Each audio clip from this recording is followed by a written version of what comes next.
Bon les amis, une bonne nouvelle serait en train de pointer le bout de son nez. Des annonces ont été faites encore aujourd'hui et apparemment on est en train de vivre les derniers jours du gouvernement Bayrou. Une motion de censure devrait être déposée dans les prochains jours, on va en parler juste derrière par rapport à toutes les annonces qu'a fait Bayrou, qui ferait tomber Bayrou et son gouvernement, tous les ministres. Alors oui, je sais, vous allez me dire, mais Olive, s'il y a une motion de censure qui est déposée, tous les partis d'opposition ne vont pas la voter. Eh bien si, les annonces qui sont faites ce matin sur Europe 1, tous les partis d'opposition seraient prêts à voter cette motion de censure qui devrait être déposée la semaine prochaine ou la semaine d'après ce qu'on peut entendre et d'après ce qu'on peut lire. Alors ça ferait tomber Bayrou, mais tous ces ministres qui vont avec. Et en allant plus loin, ça va encore déséquilibrer totalement Emmanuel Macron. Et tant mieux, parce que je pense qu'il faut l'arrêter dans sa course folle. La course folle d'Emmanuel Macron en ce moment, c'est d'aller faire la guéguerre, avec des dispositions qui sont complètement débiles. Si demain le gouvernement y tombe, forcément, ça risque de le ralentir et il risque d'être bien emmerdé. Parce que je me demande bien, qui est-ce qui va nommer cette fois-ci? Parce que, à force que les gouvernements successifs tombent, il va plus trouver de ministre à nommer le mec, hein, parce qu'à chaque fois il nomme 50 ministres, mais il n'y en a pas 10 000 à nommer. Donc ça peut être intéressant.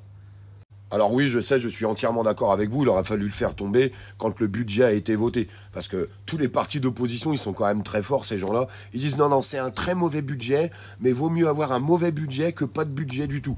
C'est complètement faux parce que c'était le budget de l'année dernière qui s'appliquait et il était bien moins pire que le budget qui a été voté pour encore tordre en deux, malheureusement, les Français, et puis aller chercher encore un petit peu plus d'argent.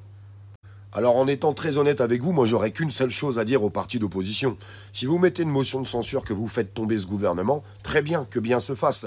Mais faites pareil pour tous les gouvernements successifs qui vont être nommés après. Parce que si on veut empêcher Emmanuel Macron sa course folle vers la guerre, il faut l'empêcher de pouvoir gouverner. Et la seule façon de l'empêcher de pouvoir gouverner, c'est de censurer tous les gouvernements successifs qui vont être nommés après. C'est quand même pas compliqué à faire. Et c'est ce que les Français veulent. Parce que les Français ne veulent plus d'Emmanuel Macron.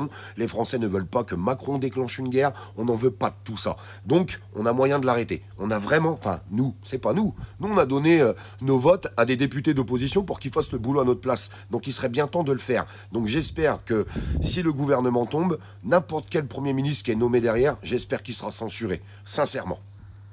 Affaire à suivre, on va voir ce qui se passe dans les prochains jours. Alors je vous rappelle, il ne faut pas oublier que jeudi, on a Zelensky qui arrive à Paris, à l'Elysée, qui vient rencontrer Emmanuel Macron.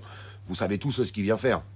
Chercher son petit chèque. Ah bah oui, tous les 2-3 mois, en fait, Zelensky vient voir Macron. Tu vas bien, Macron? Oui. T'as pas quelques milliards à me donner? Est-ce que tu peux encore dépouiller un petit peu les Français, s'il te plaît? Ah ok, d'accord. Signe-moi un petit chèque. Merci, Macron, t'es gentil. C'est triste, mais c'est la réalité. N'oubliez pas, un petit like, un petit abonnement, un petit partage. Comme ça, on fait circuler tout ça. Et j'espère que ce gouvernement va tomber, parce que c'est quand même le gouvernement de la honte, surtout en plus avec Bayrou et l'affaire Betaram.